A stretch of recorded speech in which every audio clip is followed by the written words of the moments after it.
These hot states include China.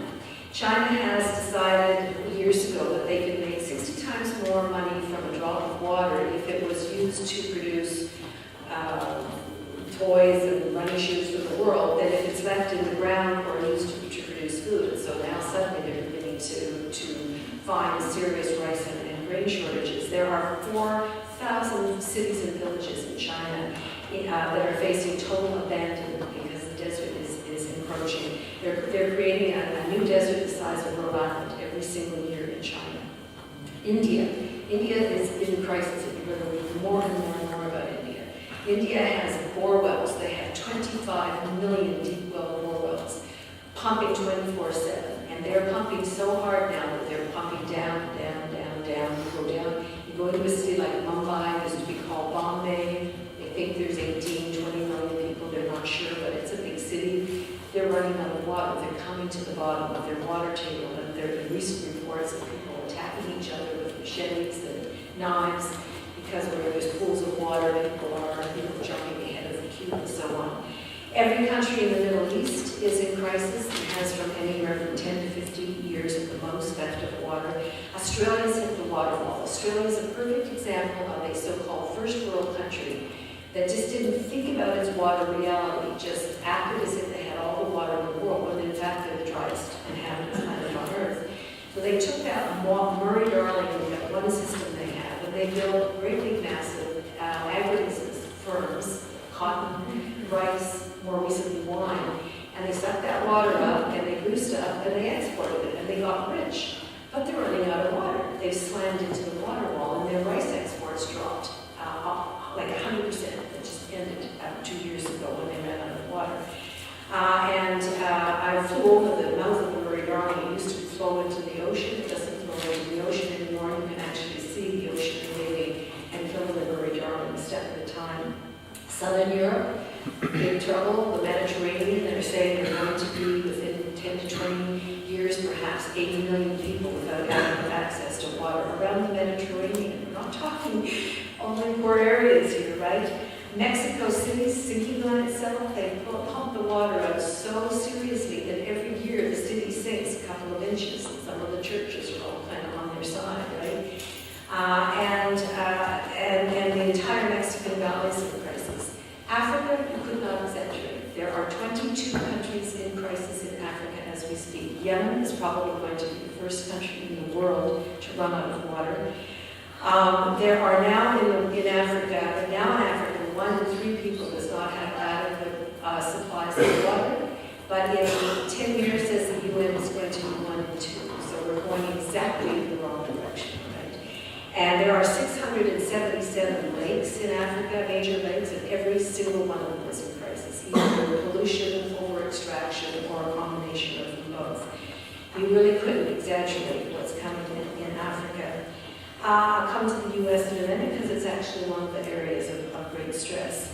So as you can imagine, the human fallout here is really incredible. About 3.5 million people die every year from dirty water or lack of water.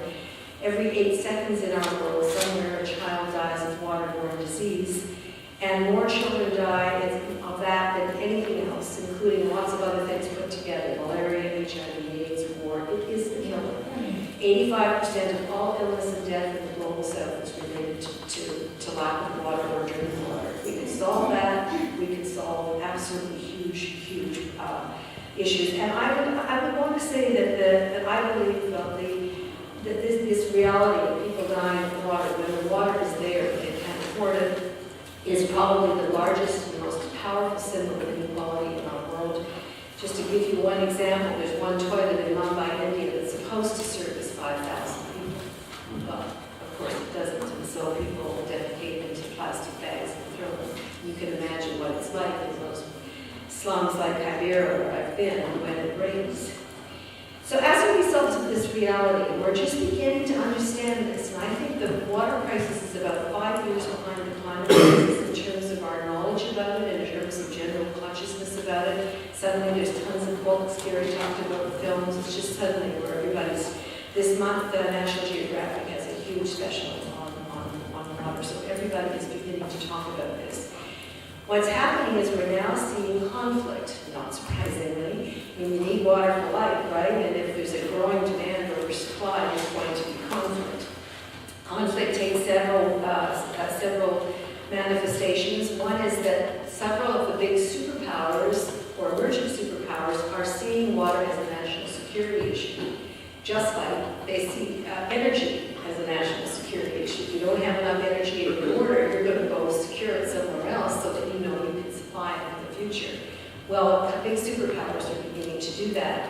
China is building a set of dams and also a great big pipeline to basically take, then I would say steal in a way, the water from the Tibetan Himalayas. They would say, well, that's our water. But that water comes down the Himalayan plateau and it feeds all of the major rivers that provide all the water to the rest of Asia. So you're going to have some real conflict between, I think, particularly India and China over this water taking. And both China and India are getting into this process called land grab.